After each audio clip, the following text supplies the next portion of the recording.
जय श्री कृष्ण दोस्तों, आप सभी का हमारे चैनल पर स्वागत है। गीता का छठा अध्याय। हम आपके लिए गीता के अध्याय का महत्तम अर्थ व सार लेकर आए हैं, जिसका आधार ग्रंथ स्वयं गीता ही है। आशा है आप इसके महत्व को अच्छी तरह समझने का प्रयास करेंगे। तो आइए जानते हैं गीता का छठा अध्याय। हर्ष शोक के त्याग कर, मान और अपमान, दुख सुख सम जाने वही उत्तम नर पहचान।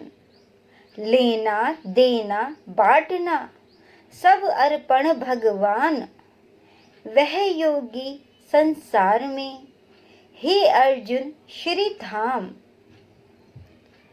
स्तुति गाली सम जान कर, करे जीवन व्यतीत। उस योगी की जगत में होती अर्जुन जीत। मेरे अर्पण कर्म हो, करे नहीं अभिमान। मुक्त जीव वह जगत में, यूं कहते भगवान। दोस्तों, यह था गीता का छठा अध्याय का सार। आप भी संपूर्ण अध्याय ना पढ़ सके तो गीता का सार जरूर पढ़ें और लाभ प्राप्त करें। छठा अध्याय का महात्म। श्री भगवान बोले, हे लक्ष्मी, छठा अध्याय महात्म सुनो। गोदावरी नदी के तट पर एक नगर था। वहाँ एक जनश्रुति राजा था। वह बड़ा धर्मज्ञ था। उस दिन उस नगर में हंस उड़ते उड़ते आ निकले। उसमें से एक बैठता ही उतावला उड़ गया।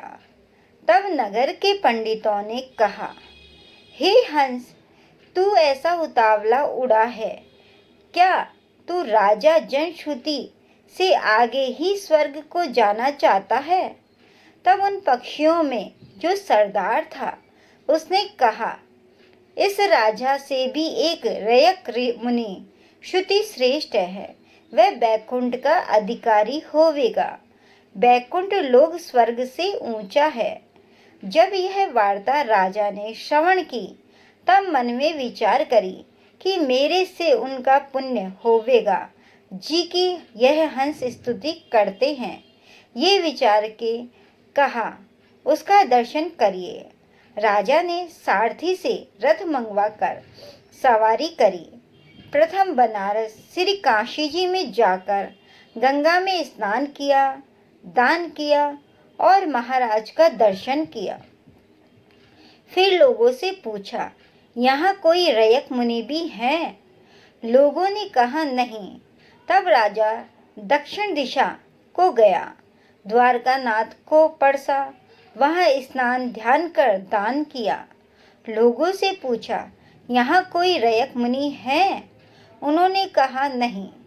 तब राजा पश्चिम दिशा को गया, जहाँ तीर्थों पर जावे, वहाँ जाकर दान स्नान कर रयक मुनि को पूछे।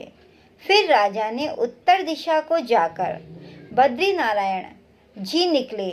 वहाँ राजा का रथ चले नहीं, अर्थात वहाँ राजा का रथ रुक गया और आगे नहीं बढ़ा।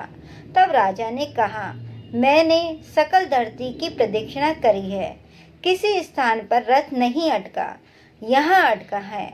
यहाँ कोई ऐसा पुण्यात्मा रहते हैं जिसके तेज से मेरा रथ नहीं चलता। तब राजा रथ से उतरकर आगे चला। देखे तो एक पर्वत की कंदरा में अतीत बैठा है। उसके तेज से बहुत प्रकाश हो रहा है, जैसे सूर्य की किरणें होती हैं। तब राजा ने देखते ही कहा, यह रयक मुनि होगा। राजा ने दंडवत कर चरण वंदना करी, हाथ जोड़ के स्तुति करी। तब रयक मुनि ने राजा का आदर किया और कहा, हे पृथ्वीपति, तू चार धाम का पसरन हारा, धर्म के साधन हारा है, तू पुण्यात्मा है। तब राजा ने मुनि से पूछा कि आपका तेज ऐसा किसके बल से है? तब मुनि ने कहा, हे राजा, मैं नित्य प्रति गीता जी के 6ठे अध्याय का पाठ करता हूँ। इस कंदरा में इसी का उजाला है। यह सुनकर राजा ने अपने पुत्र को बोलकर कहा, हे पुत्र, आज से तू राज्य कर, मैं तीर्थों को जाता हूँ। इतना कहकर राजा ने राज्य त्याग दिया। रैक मुनि से 6ठे अध्याय गीता जी का पाठ करने लगा। इस पाठ के प्रताप से राजा कई वर्ष बीत गए।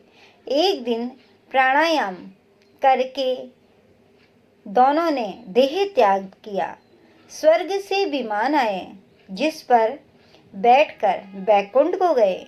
श्री नारायण जी कहते हैं, हे लक्ष्मी, यह 6ठे अध्याय का महात्म है जो तूने श्रवण किया है। दोस्तों, यह था 6ठे अध्याय का महात्म, और इससे पहले हमने 6ठे अध्याय का सार आपको सुनाया। तो आप भी इसको पढ़ें, पढ़ ना सके तो सुनकर नवरात्रा में गीता जी के अध्याय का लाभ उठाएं और मुक्ति को प्राप्त हों और पुण्य की प्राप्ति करें। आपको यह अध्याय कैसा लगा तो कमेंट बॉक्स में ज़रूर लिखिएगा, और हमारे चैनल को लाइक, शेयर एंड सब्सक्राइब अवश्य कर दीजिए, और कमेंट बॉक्स में जय श्री कृष्णा लिखना ना भूलें। जय श्री कृष्णा दोस्तों।